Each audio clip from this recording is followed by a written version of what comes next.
You're watching Eagle News America. I'm Alan Basolyahe in Los Angeles.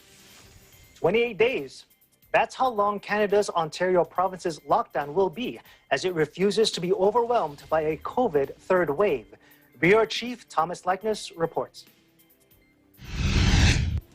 Effective Saturday, April the 3rd at 12:01 a.m., Ontario will pull the emergency brake for the entire province. And with that, Ontario Premier Doug Ford announced a 4-week lockdown in an effort to get a third wave of the pandemic under control. A third wave, he says, is caused by variants of the vaccine. This is a new pandemic. We're now fighting a new enemy. The new variants are far more dangerous than before. Under the new restrictions, which go into effect Saturday, all indoor and outdoor dining is prohibited. Indoor gatherings will not be allowed, and outdoor gatherings will be limited to 5 people.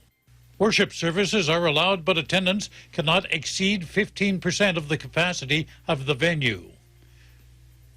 All personal services, such as hair and nail salons, must close down. Essential retail stores can operate at 50% capacity, non-essential retail limited to 25%.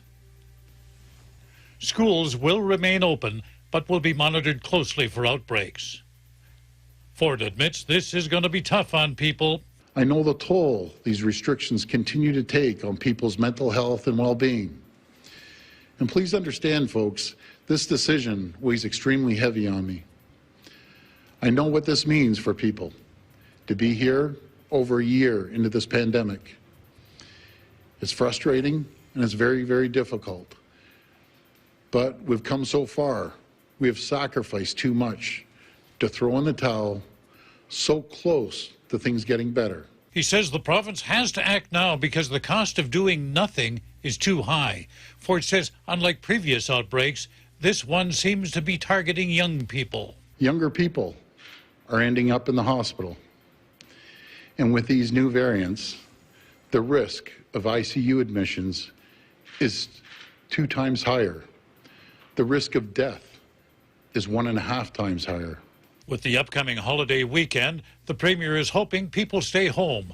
Ford is pleading with people to be vigilant and not to gather. In Edmonton, Canada, Thomas I. Leikness, Eagle News. We live in interesting times.